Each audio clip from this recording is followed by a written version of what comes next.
عالم کی ویڈیو کسی نے بڑی زبردست بھیجی فیس بک پر. کسی ہندو نے سوال کیا کہ مسلمان اتنے ظالم کیوں ہیں, بقرعید پہ کروڑوں جانوروں کو کاٹ دیتے ہیں, تو اسلام تو ظلم سکھا رہا ہے, جانوروں کو ہلاک کرو, کاٹو ہیں کاٹ کاٹ کے. یہ تو اللہ کے نبی رحمت للعالمین تھے اور اللہ رحمان رحیم ہے, تو یہ جانوروں کو کٹوا کیوں رہا ہے اللہ تعالیٰ؟ انہوں نے بڑا اچھا جواب دیا. انہوں نے کہا کہ بھائی دیکھو, جانور کس کے لیے بنے ہیں؟ انسان کے لیے.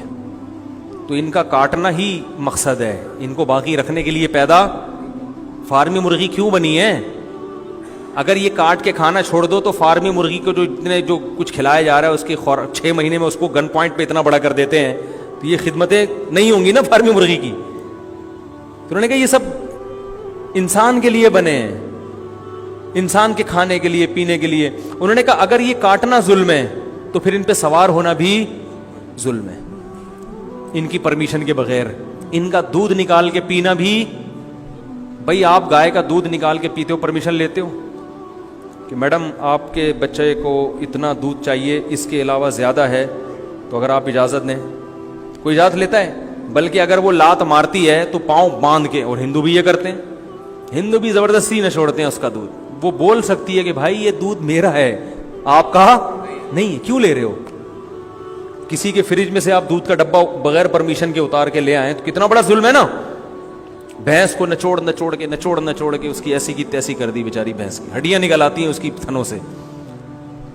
اور گدھے پہ سوار ہو جاتے ہیں, تو بھائی گدھے پہ سوار ہونا بھی چھوڑ دو. گدھے سے پوچھا آپ نے کبھی سوار ہونے سے پہلے؟ جب بھی پوچھو گے وہ یوں کرے گا. حقیقت ہے, گدھے سے پوچھو وہ ایک دم بولے گا نہیں, بالکل نہیں. تجربہ کر کے دیکھ لیں, فوراً گردن ہلائے گا, بولے گا بالکل نہیں. لیاری میں دیکھو گدھوں پہ لوڈ کتنا ڈالا ہوا ہے, پورے سریے ہوتے ہیں نیچے تک. تو یہ ساری چیزیں جو ہیں گدھے سے پوچھ کے ہو رہی ہیں. تو اگر ناجائز ہے تو گھوڑے کی پشت پہ بیٹھ کے اس کو دوڑانا بھی ناجائز. اس کو چھوڑ دو, اپنی زندگی گزارنے دو. تو اتنے سارے کام تو بھائی آپ بھی کر رہے ہو, تو اگر ہم نے کاٹ کے کھا لیا تو کیا ہے؟ تو ظلم. آپ یہ کہہ سکتے ہیں ہم چھوٹے ظالم, مسلمان بڑے ظالم, تو ظلم ہی ہے نا. چھوٹا ہو وہ بھی تو الاؤ نہیں ہونا چاہیے, تو آپ اس پہ بھی پابندی لگاؤ کہ نہ کوئی جانور پہ کبھی کوئی سواری کرے گا. جانوروں پہ جو ریسرچ ہونی اس کی بھی اجازت نہیں. جو ویکسینیشن اجازت ہوتی پہلے کتوں پہ تجربہ کیا جاتا ہے, 25-30 کتے مرتے ہیں, پھر دیکھتے ہیں کہ اب اس میں تبدیلی کرتے کرتے اب نہیں مر رہے, تو پھر انسان پہ تجربہ کرتے ہیں. تو وہ 25-30 وہ کتے کہیں گے ہمیں کس کی مینٹ چڑھا رہے ہو بھائی, یہ کیا کتا پن ہے؟ وہ کہیں گے نا کتے ہمیں, حرکتیں تمہاری کتوں جیسی ہیں, جو ٹیکہ ایجاد کرتے ہو پہلے ہم پہ تجربہ کرتے ہو. تو ہم یہی کہیں گے بھائی یہ سب کس کے لیے ہے؟ انسان کے لیے بنا ہے.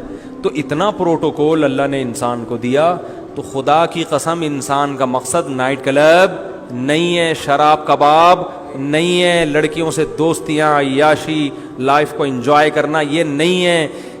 کائنات کا بادشاہ ایسی بیکار مخلوق کے لیے ساری کائنات اس کے لیے مسخر کبھی بھی نہیں کرے گا کہ جو زنا کرتی ہو, جو شرابیں پیتی ہو, جو بس انجوائے کرنا چاہتے, کوئی مقصد ہی نہ ہو سامنے.